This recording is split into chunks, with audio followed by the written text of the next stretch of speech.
Good. And bon appetit.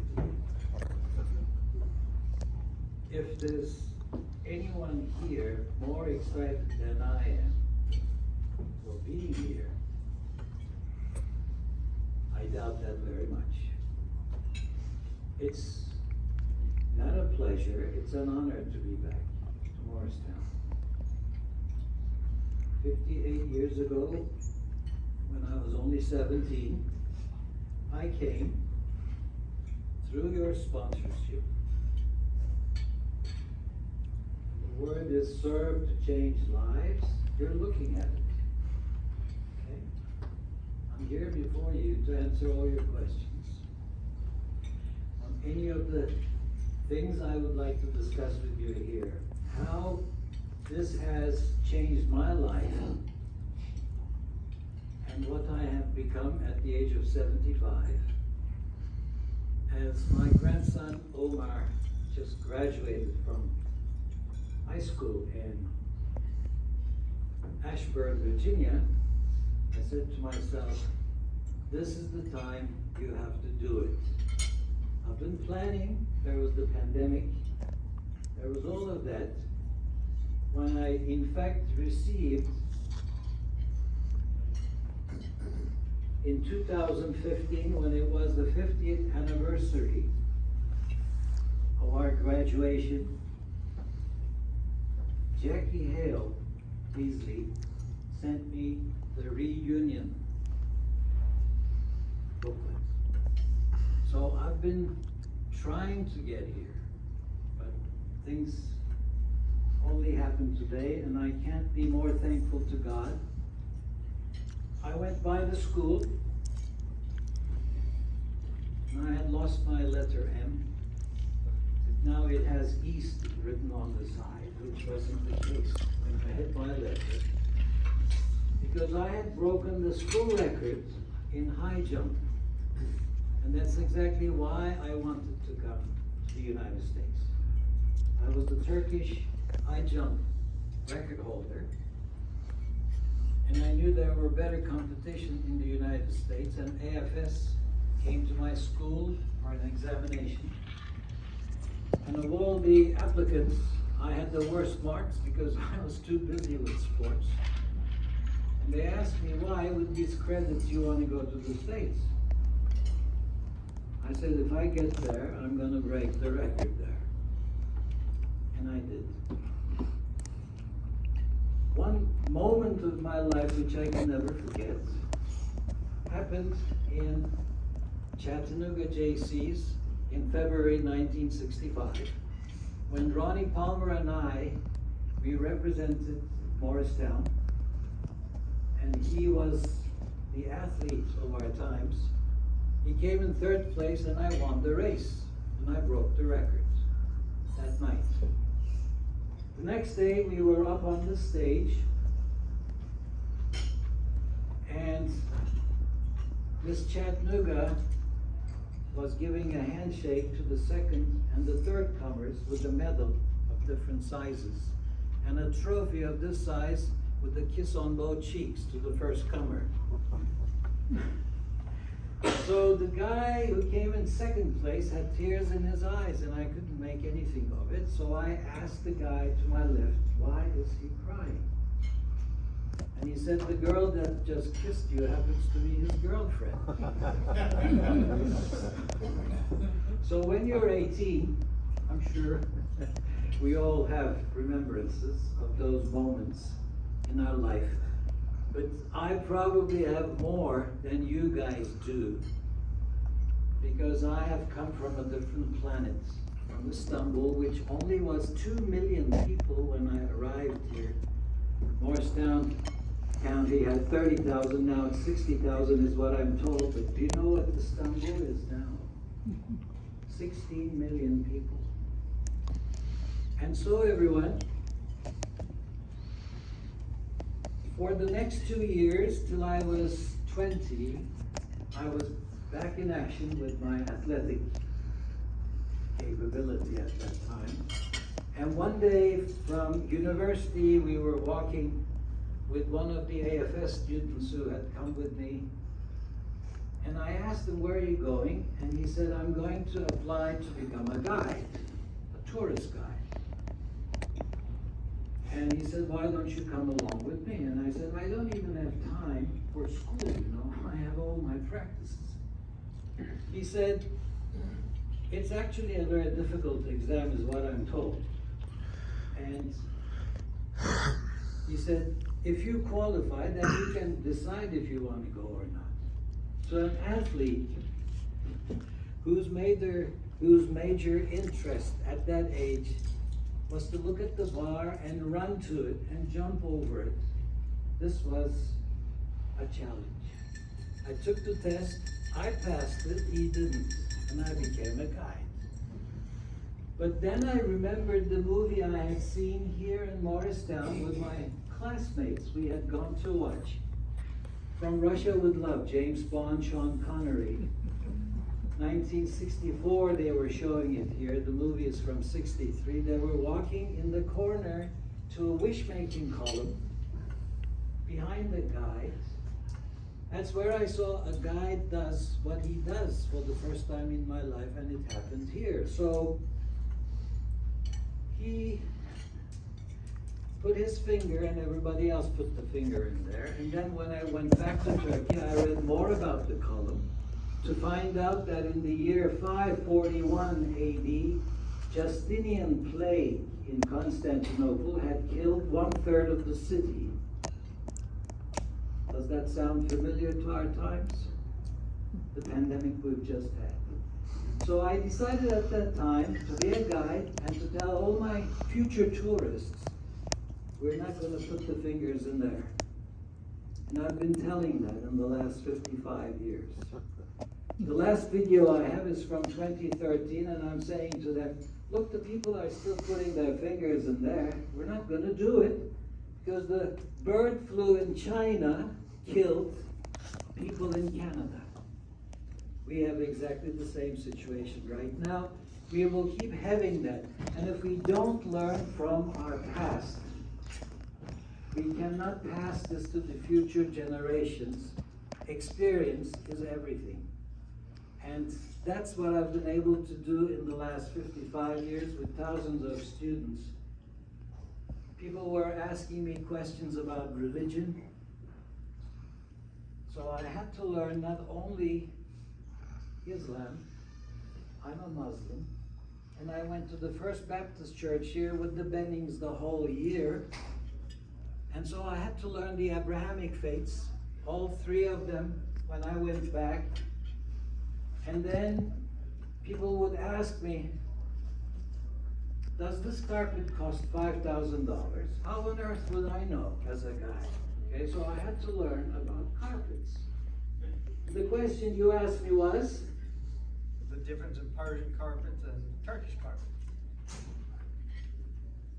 Persians and Turks are the two handmade carpet superpowers of the world. It's like the US and Russia, okay, in carpet making. We made the first carpet, which is now in Leningrad's Hermitage Museum. It's about 2,500 years old. It was discovered in the Altai Mountains in Central Asia in 1947. Was buried with the man who had died. They were horsemen, and the carpet was covering the saddle of the horse. They used to bury everything with the deceased, so when he would come back to world in the hereafter, he would meet the horse, right? It's like we will probably check for our credit cards when we come back. So, but that belief is why the carpet stayed there, frozen, for 2,500 years. So if you want your carpets to last longer, you freeze dry it. I mean, it will last.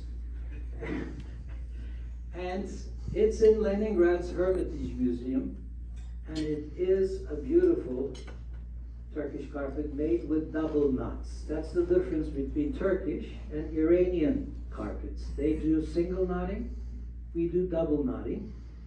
And in order to do this, I brought this from our family heirlooms. This carpet is 110 years old, by the way. Okay? And if you want to see later on where this double knot is, I will show it to you, and you can carry the weight of the whole carpet from this one double knot. We make them to last longer. That's why I visited that Heritage Museum in Washington in 2019. And there they had this house from Philadelphia, which was 200 years old. They had assembled it and put it in the museum, in which 5 generations, they said, had lived in that house. Well, we have carpets in Istanbul that are 801 years old, over which 20 generations have walked. So I had to learn about carpets. So my suggestion to any of your friends who are maybe doing an open house, to put a carpet in that empty house. And when they show the house, tell the people to build around it. Because the carpet will outlast the house, not only the people. So they won't have to spend money every 10 years. You guys know, because with your collections, all these projects can go to the future.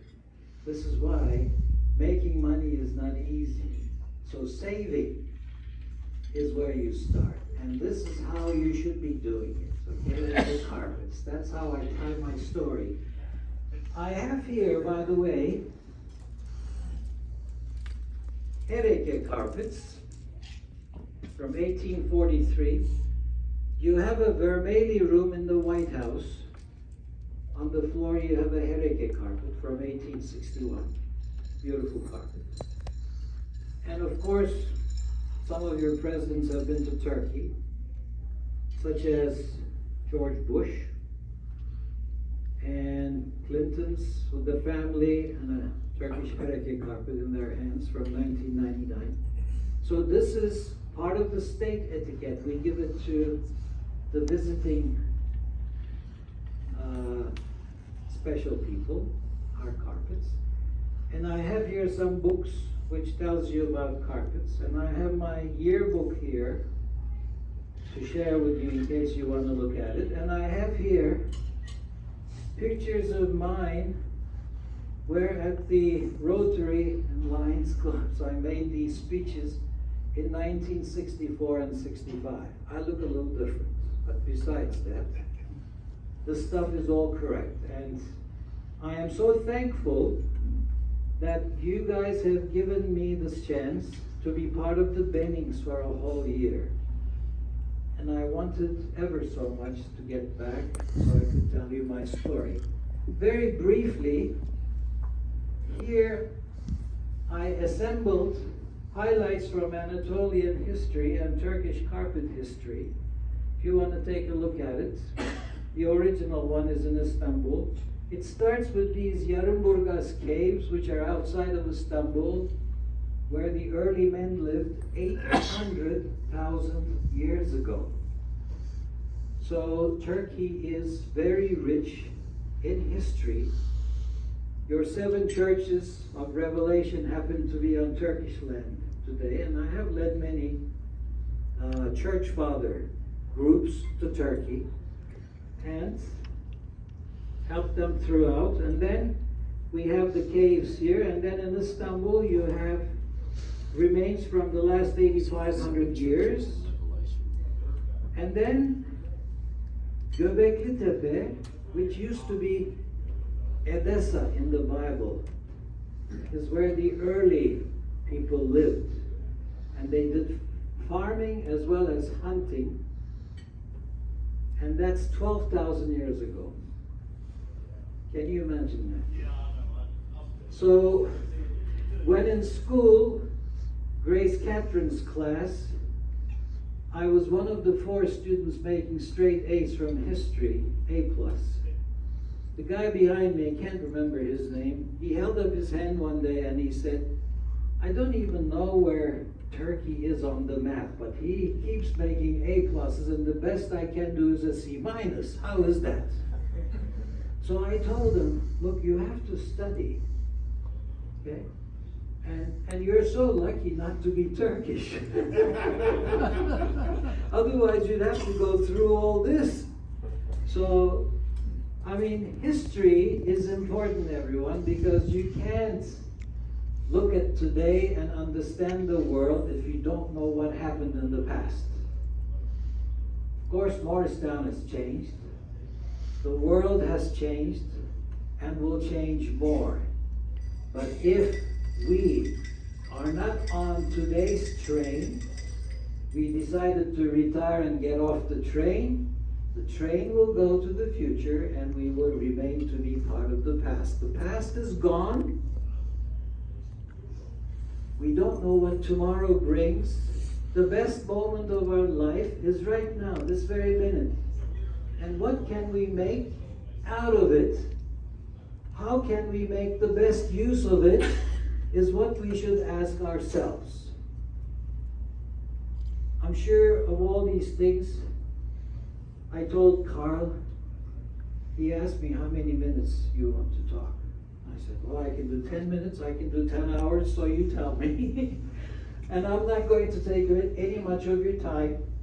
But one thing I did, which I take credit for it, humbly, in 1995, I was in Fort Lauderdale, Florida, talking to the Renaissance cruise ship people, because I've done 60 cruises in my life in the Mediterranean, 3 months between the east and west of the Caribbean, and 2 months between Brazil and Argentina. I'm cruised out. I've done cruise with Oprah Winfrey. I mean, I've seen lots, everyone. So they took me to talk to the people at Renaissance Cruises. Richard Kirby was the name of the CEO, and he said, I haven't met you before, so if you can tell us what good we can get out of meeting you. I said, well, I spoke for 15 minutes like I'm talking to you right now. And then I said, I'm sure your time is so limited and valuable and you may have questions, which I would love to answer. The same I want to do when I finish the sentence with you guys. And I said to him, do you have any questions? He turned around to the other people that were with me and he said, is this guy really Turkish? Because part of what I told him included the sentence, satisfaction is guaranteed or your money is fully refunded. North American system from the 19th century. Okay? You can Google and find out who is the guy who invented it, became rich afterwards in New York City. And so, since that moment, the Grand Bazaar, covered Bazaar of Istanbul, which was established in 1461, has applied the system to all the cruise ship members. And it was based on my proposal. So, I try to take as little as possible credit to what I have done, because I can't thank God, the Almighty, for what He has provided me in this world. The whole thing is a challenge, but I'd love to see you leave this room making the point that this is the best time of your life right now, because we are alive. The guy came out of Italy after the pandemic, and they gave him this bill, which read 2,300 euros for the 10 days he was inhaling through the machinery. He looked at it and he said, I wonder how much I owe God. I make that my point for today. And thank you from the very bottom of my heart for the Southern hospitality which I was introduced 58 years ago. It's great to be back. Thank you very much.